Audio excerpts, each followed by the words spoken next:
Hi, my name is Veronica. Today is a video request.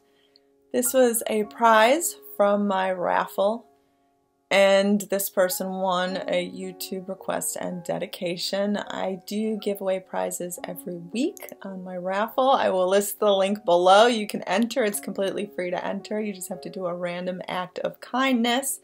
Tell me all about it. Okay, so this video is dedicated to Azzura. And before I begin, I actually do want to make mention of the last YouTube request dedication video I made. I did not know how to pronounce this person's name, and he emailed me and he told me the pronunciation, so I just want to do a little follow-up to that last video. That video is dedicated to Meet Ya. So I'm happy to say your name. I was going to pronounce it some other awful way, so I'm so glad you let me know how to pronounce it. So Meet Ya. I hope you're watching, and I'm so sorry I did not dedicate the last video, but I hope you have a wonderful day. And this video is dedicated to Azzura. I may even be pronouncing that wrong. I do tend to pronounce things wrong, so if I do, please forgive me. It wasn't done intentionally. Okay, so this question sort of gave a lengthy situation, but I'm going to sort of summarize. She's asking basically, what happens if we experience some sort of disappointment in childhood that sort of makes us view romantic relationships as being something of disappointment? She gave specific examples. I'm going to keep the details private. So what happens if you experience something disappointing? Say one of your parents let you down in some way. Like if you're a girl, say your father disappointed you in some way, or did something to your mother to sort of show a dysfunctional relationship, to show sort of something painful. How do you sort of release this from your emotional makeup as feeling like this is what's supposed to exist in relationships?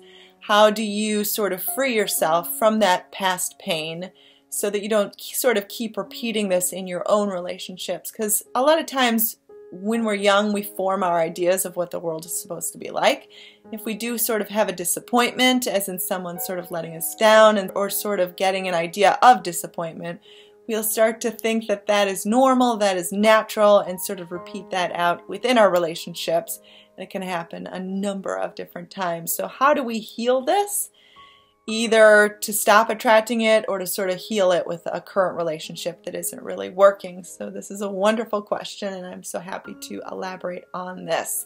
So I do believe that even things that happen to you in childhood, even though they happened quite a long time ago and you've sort of been repeating this idea indefinitely since, I do believe that these things can be changed. I do believe that it takes small steps in a new direction, sort of to form a new habit. I feel like these old ideas are sort of habitual things. They're stories that you've been telling yourself for a number of years, but they're stories that don't have to be true.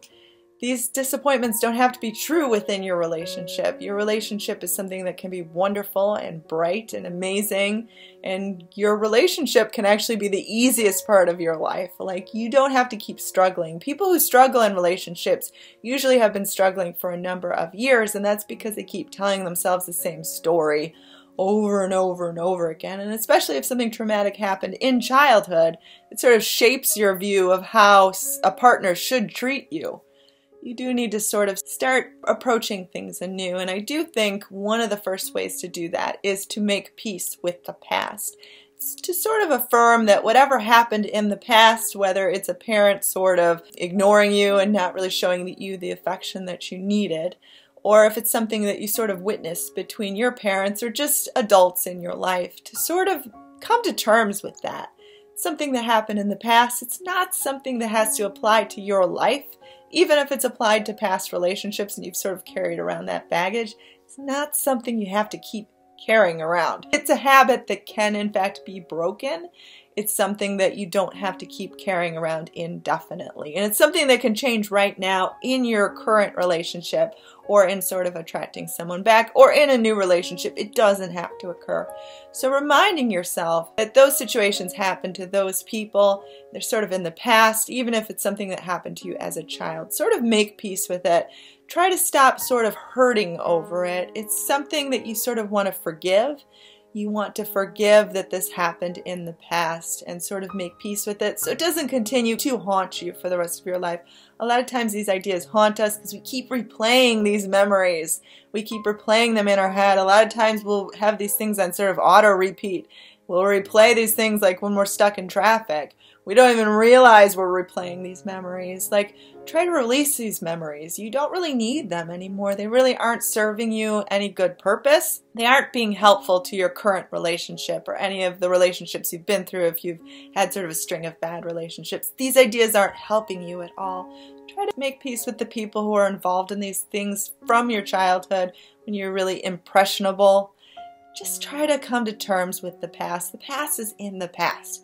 You don't have to keep carrying around with you. There's not some sort of curse. You don't have to live out these ideas for the rest of your life. You can start anew. You can start fresh, whether it's healing an existing relationship, attracting back someone for a better relationship this time around, or attracting someone new. Healing begins with sort of forgiving the past and not allowing yourself to replay the past in your mind. The past will only exist if you keep it alive by the thoughts. So what you want to keep alive is sort of the hope for a better outcome. Taking small steps towards your self-worth in a relationship. You can have whatever kind of wonderful relationship you want. Your relationship can be easy. It doesn't have to be hard. So again, this is going to take some baby steps to form a new habit. It's going to take some conscious effort. It's not something that's going to happen overnight, but it is going to happen. It's like starting anything new. If you're learning to practice an instrument, you're trying to lose weight, if you're trying to learn how to cook, it's something that's going to take a little bit of repetitive activity before it becomes sort of part of your muscle memory, if that makes any sense. So allow yourself the time to form this new habit. That your relationship, like I said, if it's a current one, you're attracting back one, or a brand new one, it can be different, it can be new, it can be fresh, it can be wonderful, it can be full of love. It does not have to be condemned to sort of the disappointments of the past. You are not bound to these experiences of the past. You are not cursed to live out these experiences over and over and over again. You are supposed to live in abundance. You're supposed to be happy. You're supposed to enjoy your life. So I hope that this could help. Thank you, Azzura. Thank you for the wonderful suggestion. And I hope that this video could help and inspire you. And I'm sorry it's taken so long to make, but this is a new year. And my commitment to 2018 is to make this channel the best ever. I'm going to try to release as many new videos as possible. One new idea I had was doing sort of sessions online with people that I can post to my channel. So if that's something that you'd be interested in participating in, feel free to message me. There obviously would be no cost to you, but you would appear on YouTube. So I know it's not for everybody, but if that's something you think you'd be interested in, feel free to message me. I plan on doing sessions like that on Skype and sort of posting them because I think a lot of times you can help from learning to see other people get advice. So I think it's something that definitely could be beneficial. I have 2 more video requests that I need to make from raffle winners. So if you are currently waiting on yours, it will not be much longer of a wait because I'm starting to release a whole lot of videos, trying to release at least 100 in 2018. At least 100. Maybe we'll make it 200. We'll see. But I can't do it without your support, so thank you for subscribing if you haven't already. And I am Veronica Isles. Feel free to email me at veronicaisles@gmail.com. I have a wonderful website, veronicaisles.com, where you can get one-on-one coaching. Ebooks available there. They're also available on Amazon.